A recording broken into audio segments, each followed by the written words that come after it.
बच्चों, मैं अनाज लाने के लिए बाहर जा रही हूँ। तुम दोनों घोंसले के अंदर ही रहना, कहीं बाहर मत जाना। मैं जल्दी वापस आऊंगी। हाँ मम्मी।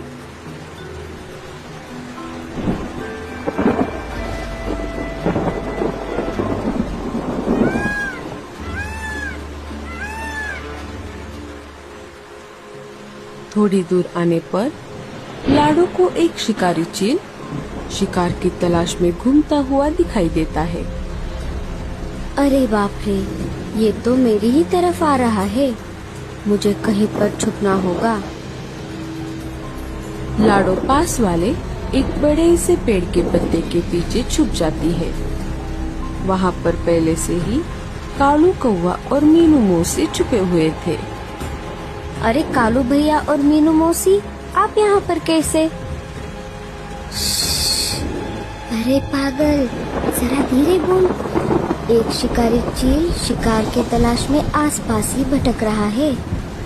हाँ, इसीलिए हम यहाँ पर छुपे बैठे हैं। शिकारी चील वहाँ से चला जाता है। लाडो, कालू और मीनू मौसी वहाँ से बाहर आ जाते हैं। अरे लाडो, तुम अकेली बाहर क्या कर रही हो? क्या तुम्हें नहीं पता, शिकारी चील बच्चों को मारकर खा रहा है।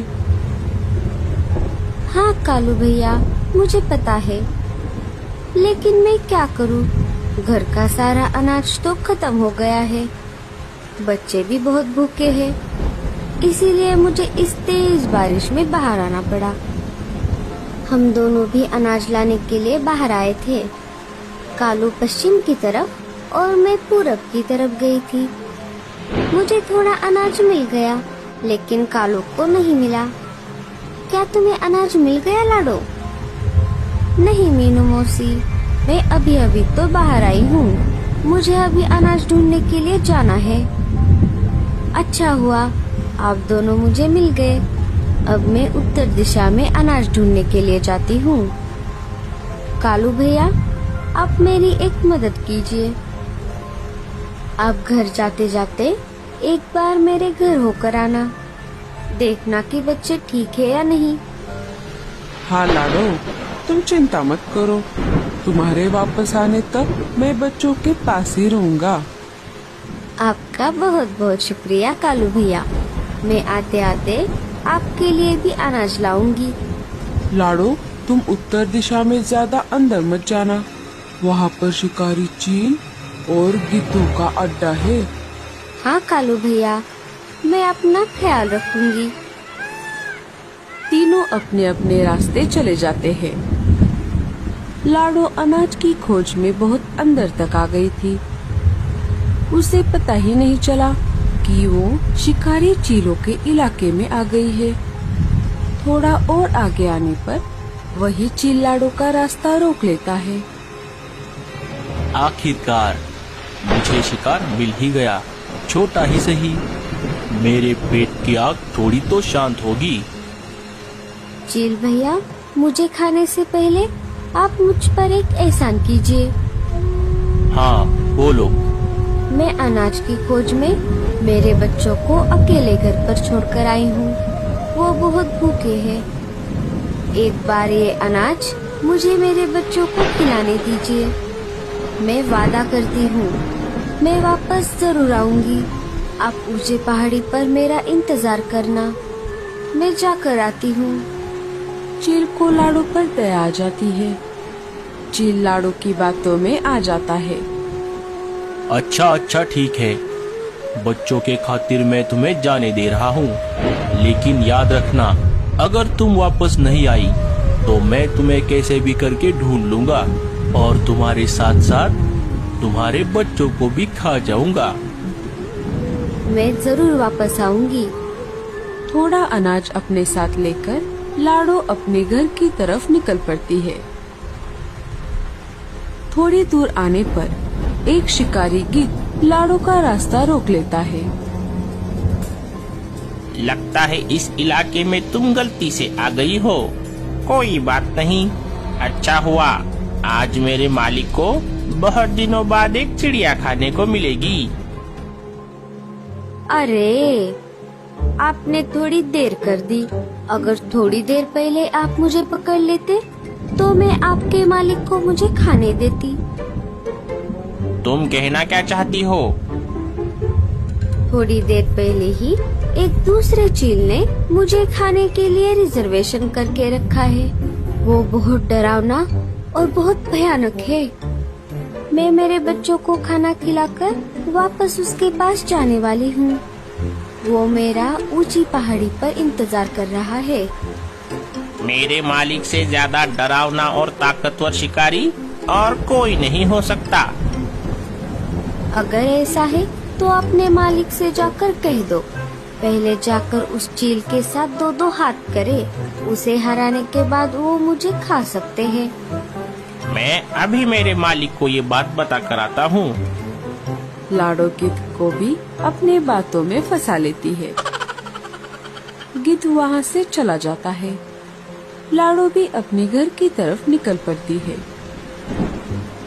इधर कालू अपने घर आ गया था और लाडो के बच्चों की तरफ जाने ही वाला था कि तभी कहाँ जा रही है सवारी? आए नहीं कि फिर से जाने लगे। लाडो अपने बच्चों को अकेला घर पर छोड़कर बाहर अनाज लाने के लिए गई है। वो वापस आने तक मैं बच्चों के साथ ही रहूंगा, ऐसा मैंने लाडो को कहा था। मैं वहीं जा रहा हूँ। बड़े आए जाने वाले। आपने क्या दूसरों के बच्चे संभालने का ठेका लिया है? चुपचाप घर में बैठो, कहीं पर जाने की कोई जरूरत नहीं है। भैया, माँ कब आएगी? मोनू, डरो मत, माँ आती ही होगी। भैया, मुझे बहुत भूख लगी है। बारिश बहुत ज्यादा तेज थी। तभी लाडो के घोंसले में पानी जमा होने लगता है। मोनू, हमें जल्दी से बाहर जाना होगा, नहीं तो हम पानी में डूब जाएंगे। दोनों वहाँ से निकलकर मीनू मौसी के घर आ जाते हैं।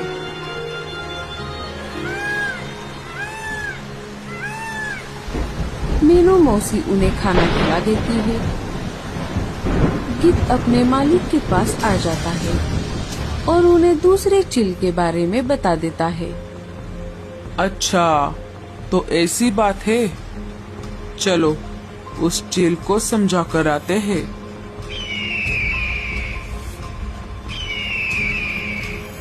अरे, तुम दोनों कौन हो?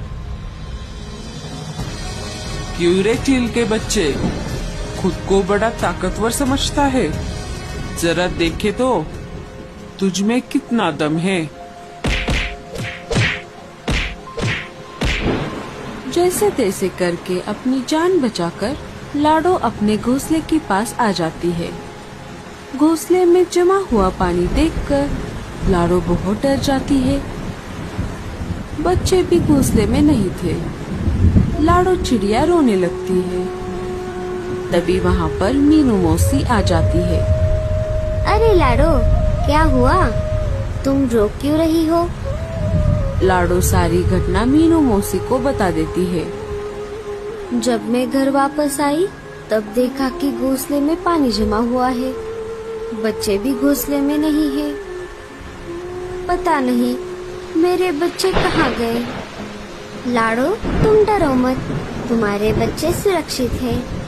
वो थोड़ी देर पहले ही मेरे पास आए थे। मैंने उन्हें खाना खिला दिया है और दोनों बच्चे अभी सो रहे हैं। मौसी, मैं आपका ये एहसान कभी नहीं भूलूंगी। आपका बहुत बहुत शुक्रिया। कालू भी अपनी पत्नी से आग बचाकर चुपके से वहाँ पर आ जाता है। मुझे माफ कर दो लाडो, गोरी ने मुझे बच्चों के पास नहीं आने दिया। लाडो कालू को भी सारी घटना बता देती है। अब मुझे जाना होगा। आप मेरे बच्चों का ख्याल रखना। अगर मैं वापस नहीं गई तो वो चील मुझे ढूंढते ढूंढते यहाँ पर आ जाएगा और मेरे साथ मेरे बच्चों को भी। लाडो, तुम डरो मत, हम राजा जी के पास चलते हैं, वो इसमें हमारी जरूर मदद करेंगे। तीनों वहाँ से निकलकर राजा जी के पास चले आते हैं। लाडो, तुम चिंता मत करो, हम सब तुम्हारे साथ हैं।